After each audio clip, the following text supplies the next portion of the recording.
All right, guys, how's everyone's night going? I know it's super late. I know people are not going to watch this late at night, so I will reshare it on Twitter in the morning. Anyways, uh, thank you for being patient with me, and I had a very busy weekend. So, anyways, last night was absolutely insane. There was no bad match, but I did not write every excruciating detail on all the matches because that was a lot to call. So I put it in best words of why it was awesome and great and how you need to hear it. But anyways, going to do this now and try to get through this together. All right, guys. These are the pre-show matches. Madman Fulton versus Jake Something. This was a fantastic match. It was pure physicality. Jake Something was really impressive in this match. Madman Fulton was too, but Jake Something won the match. It's pretty awesome to see Jake win a match for once. Not for once, but again, because he's been pretty.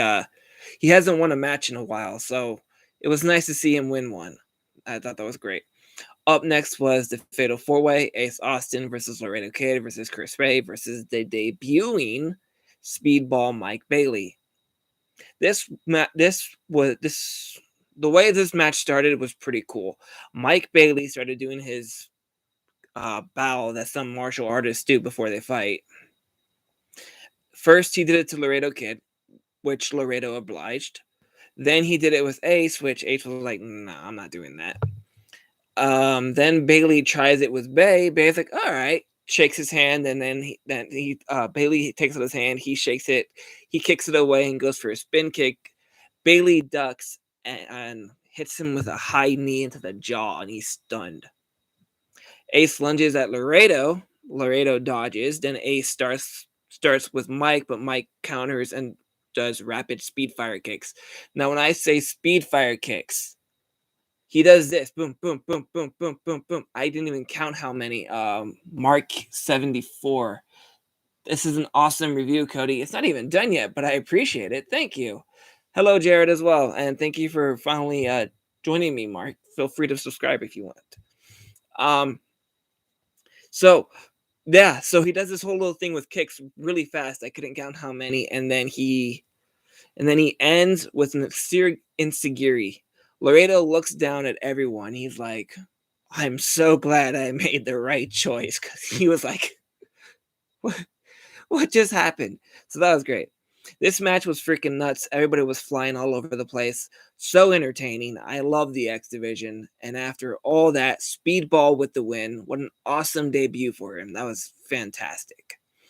Okay, now on to the main pay-per-view. The night kicks off with the first time ever Knockouts Ultimate X. Now, this match, I actually did do a little more detail in because it is a history-making match. So, enjoy. Uh, Knockouts Ultimate X was Chelsea Green, Tasha Steeles, Lady Frost, Jordan Grace, Alicia Edwards, and Rosemary. The match kicks off. Jordan Grace, and Tasha instantly go on their separate pillars. They go on one side and they go on the other.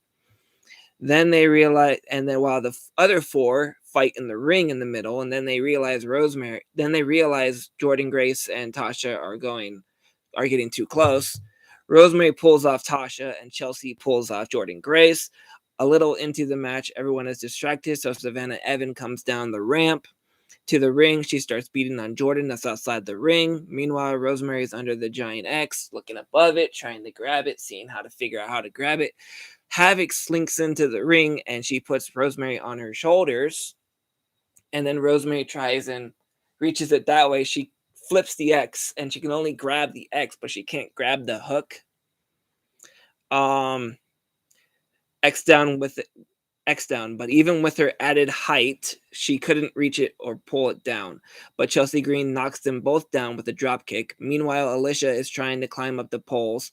Chelsea Green chases her up. Then they decide to jump on opposite sides. Chelsea launches off onto Savannah, Tasha, and Jordan.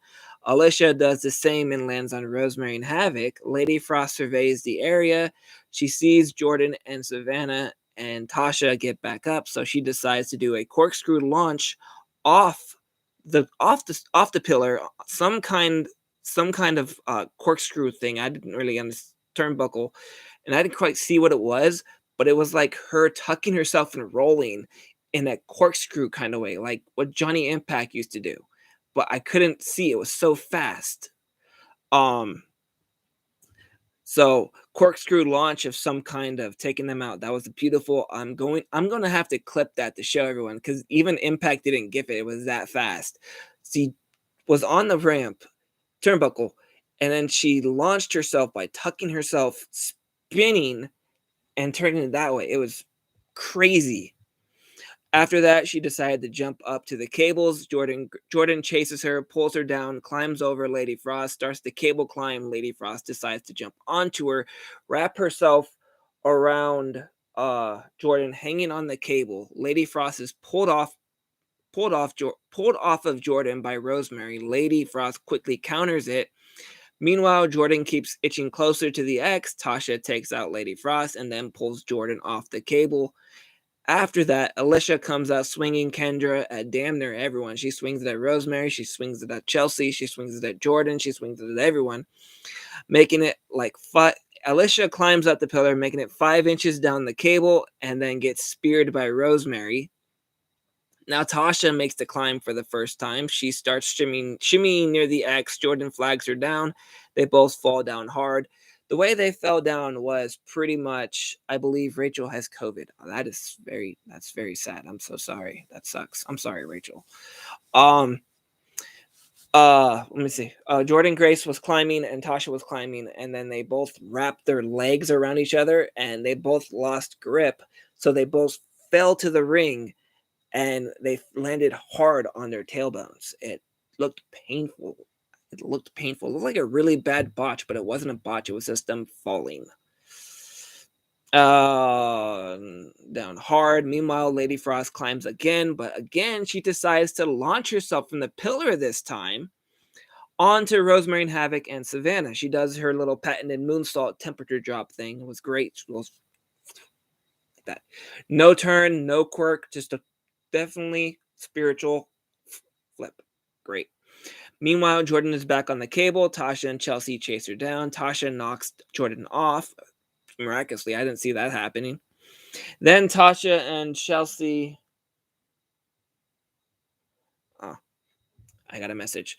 Jordan off. Then Tasha and Chelsea reach the X together. Chelsea unhooks the X, and Tasha just grabs it and pulls it down, pulls it away from her, and she fell to the floor with clutching the X.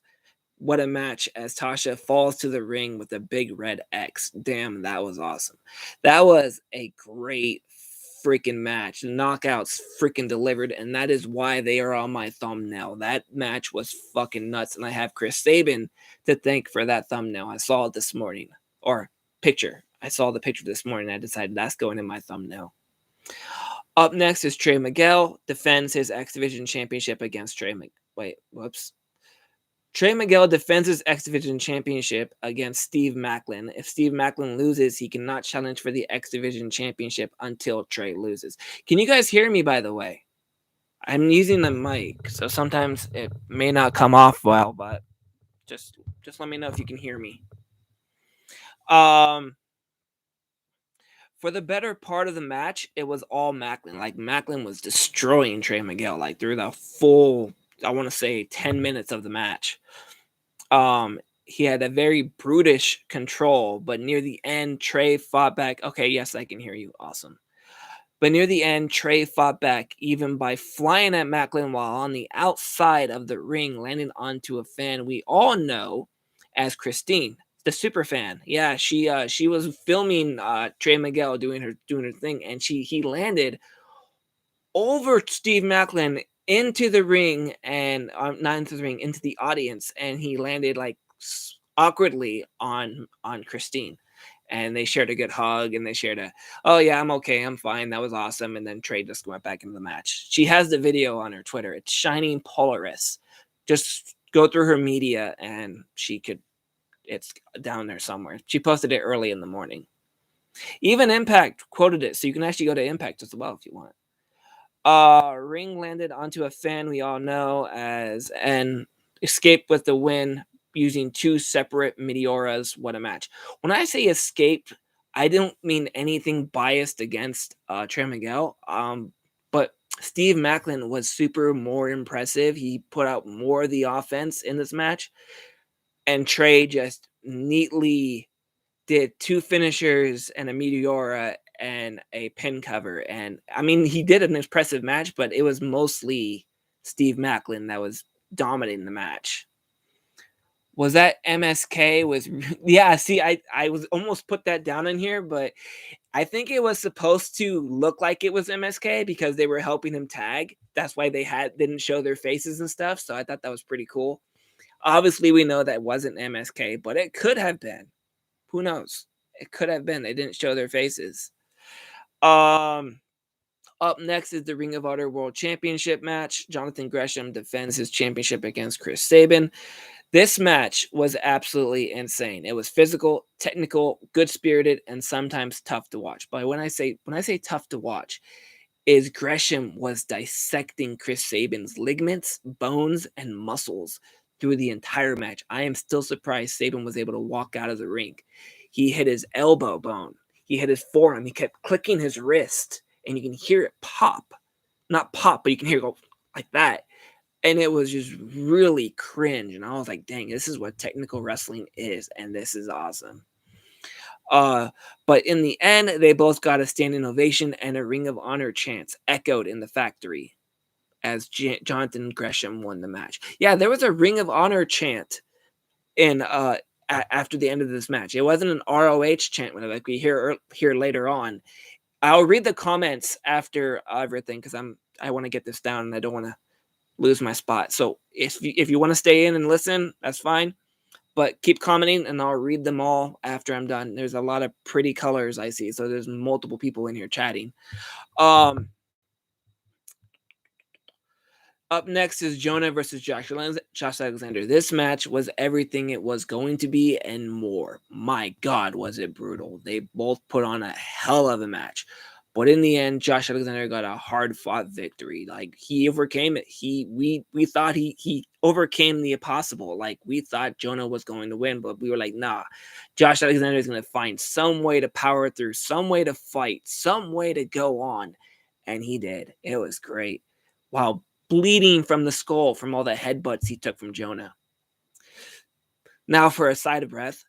Man, this pay-per-view is freaking amazing. I can't even call some of the stuff or put it into words, but damn, I will keep trying.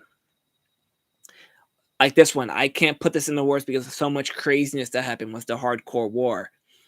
Up next is Hardcore War with VBD and the Good Brothers versus Team Impact. I will describe the matches, the weapons they came out with, and the end result of my analysis.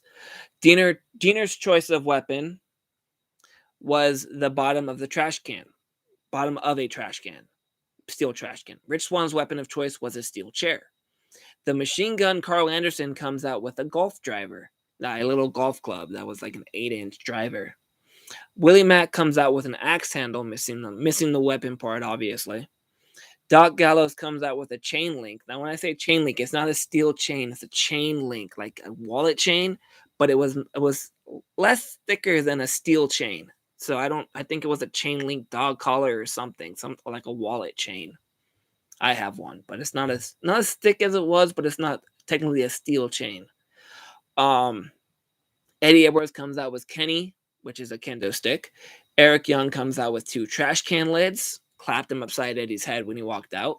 He comes out with powder in both hands and then tosses one in Eric's face and Anderson's face as he's coming down the ring, then pulls a pipe out of I don't know where. He just pulled one out. I think it was his back pocket or in his pants trunks, maybe. Joe comes out with nothing. Obviously, he's the weapon, as the commentator said. Rhino comes out with a steel chain. Now, when I say steel chain, this is actually a thick steel chain that you use to lock fences and stuff. And clobbers Joe, Anderson, and Gallows. Wow, what a massacre that that was, by God, the most crazy, brutal match I've ever seen. All the weapons I named, plus more. Are we sure Abyss didn't?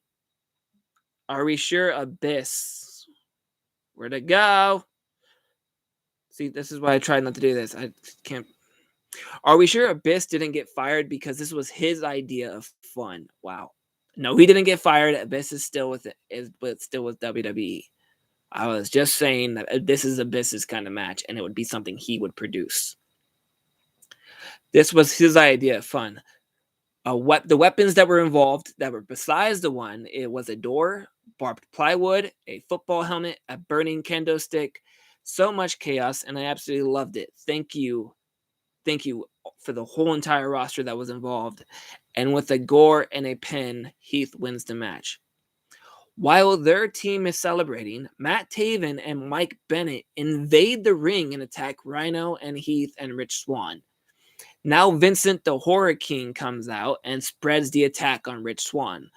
When I say spreads the attack, I meant he attacks Rich Swann as Mike Bennett is also attacking Rich Swann.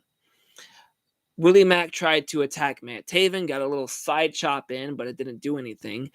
But Vincent quickly put a stop to it. Then, out of all people, PCO comes out as well, and he takes out Rich Swann and Rhino and also Willie Mack. After all the chaos that ensued, Maria Kanellis Bennett gets walked out by Matt Taven and Mike Bennett, and I guess the Ring of Honor invasion has begun. Is Matt Taven and Vincent friends again?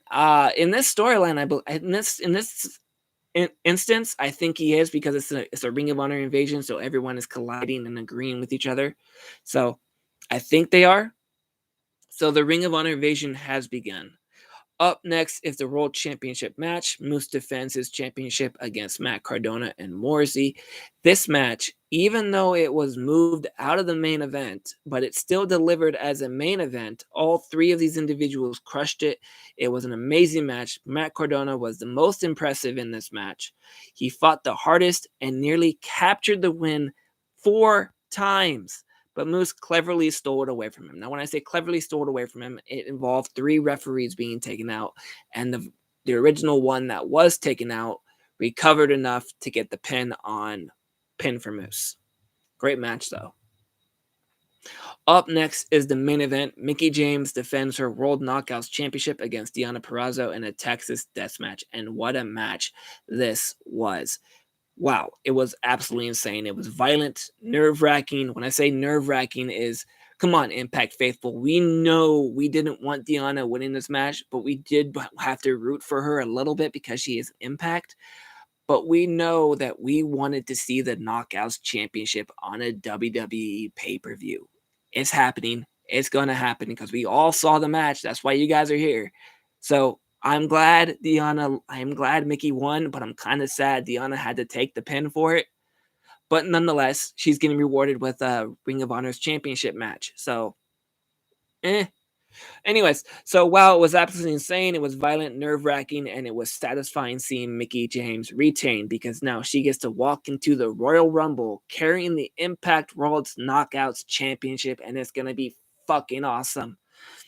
But still, this match was absolutely insane. Both were bleeding at the end of the match. The weapons involved chairs, guitar, thumbtacks, speaker kits, and tables. Due to a fan footage, I think it's Franchise that posted it. I found a video where Mickie and Deonna shared the ring out of respect. So in the end, Mickie got it all. She got through to Deonna. She retained, and she'll enter as a Knockouts champion in the Royal Rumble. Fantastic. What a pay-per-view. What a night. Nearly half the roster busted open. I have the list of everyone that was busted open. Josh Alexander, Eddie Edwards, Doc Gallows, Eric Young, Heath, Matt Cardona, Chelsea Green, Mickie James, and lastly, Deonna Purrazzo. Like, I want to estimate 9 or 10 people that got busted open. That was fantastic. The roster proved busted open, and Impact and their entire roster and crew proved why they are hard to fucking kill. Thank you for watching. Oh, I can take a breath. I can take a breath now. So yeah, let me just read the comments for a bit because it's getting late, and then I need to get some sleep. Hi, Cody. Hey, Jared. This is an awesome review. Thank you, Mark. Speedball Mike Bailey should win Impact X Division Championship. Yeah, I can see that happening. Speedball Mike Bailey versus Chris Bay. That would be a great match. Why did Alicia Edwards replace Rachel Ellering? I don't know if it was due to COVID, Mark, but it could have been. But I think it was more on the part where Alicia deserved this a little bit more because of how long she was with the company and how long and how many little few opportunities she has ever asked for. So knowing that this is a very first match and probably one of the last Ultimate X matches we'll see from the Knockouts because we don't know if there's going to be another one. She wanted to be a part of it, and Impact granted her acceptance letter. So I don't know if Rachel has COVID. I don't know if Rachel's time in Impact is done, but I do know Alicia wanted it and deserved it a little bit more than Rachel did. But Rachel would have been awesome as well, so I'm not putting any hate out there. Rachel would have been a great person as well, but I think Alicia deserved it more because of how long she's been with the company and little opportunities she has received. Yes, I can hear you. Yes, I can hear you. Okay, good. At least now I know my mic is working. Was that MSK with Trey when he came out? Possibly. Man, I hope Impact can keep Jonah longer. Yeah, I don't know. I think I saw pictures of him still at the Impact tapings, but I'm not entirely sure. But I really hope we do keep Jonah. I mean, I said on Twitter the other day where Keith Lee can go to AEW. I want to keep Jonah. Jonah is a special athlete, a special talent that can do it all, and I really like Jonah. But if we lose Mia Yim because Keith Lee goes to AEW, then bring Keith Lee here because Mia Yim, Jade, Blue, we want her to come home. Josh Alexander versus Jonathan Gresham. That is happening at Terminus, Jared. If you're still here, order Terminus. Go to Jonathan Gresham's Twitter account or look on Fight and type in Terminus or scheduled events. It's happening this weekend. So this Saturday on the 16th, Terminus will have that match. And it'll be Josh Alexander versus Jonathan Gresham for the Ring of Honor Pure Championship. Jonah versus Eddie Edwards. Wow, that would be a good match. Timothy Thatcher should show up to Impact Wrestling. I have no idea who that is. Moose versus Josh Alexander for that's already no, that hasn't happened yet. That's probably in the works.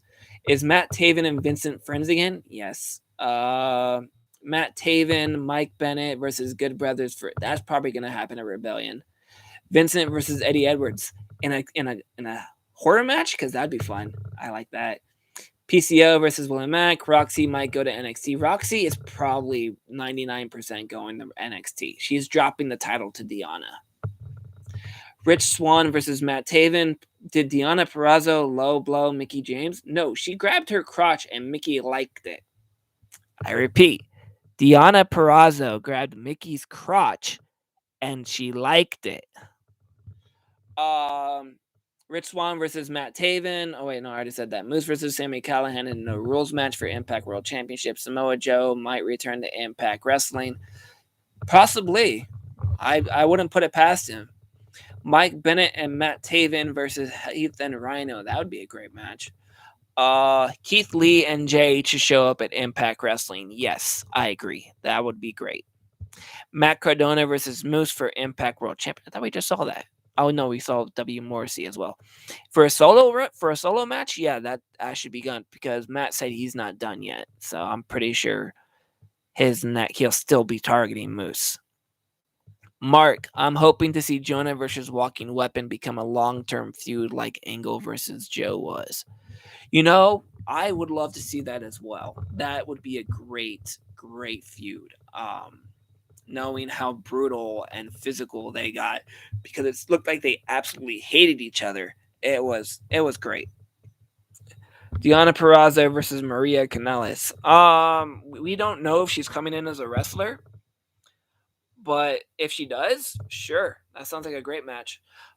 All right, guys. Thank you for commenting and thank you for interacting with me. You can follow me at Twitter at MiseryEater101. My headline is A Glimpse into My Mind, just like my YouTube channel. It is 101 with a 0, not an O. The one with an O is a bastard. Anyways, thank you for watching, and follow me on Twitter, and I will be doing a video on Thursday to witness the fallout of Hard to Kill. Thank you for everyone, and thank you Impact Wrestling for giving me this opportunity to talk about you guys. Not giving me an opportunity. Oh crap, I'm tired. Letting me have a platform to talk about you guys and a great pay-per-view. Extreme D, thank you. Thank you for joining Extreme. I didn't see you. Wait, were you in the Hold up. My mouse just froze. Oh yeah, you've been in here. Nice to meet you, Stream D. Feel free to subscribe. Good night, Cody. Keep the great reviews coming. Good night to you too, Mark. I am going to watch One Piece. Now, if you're an anime fan, definitely start watching that shit. Although you got 8 years to wait till like the end of the series. I can't believe it. I really did not expect it to have 8 more years to do that thing. But all right, guys. Good night, and I'll see you guys Thursday. Bye.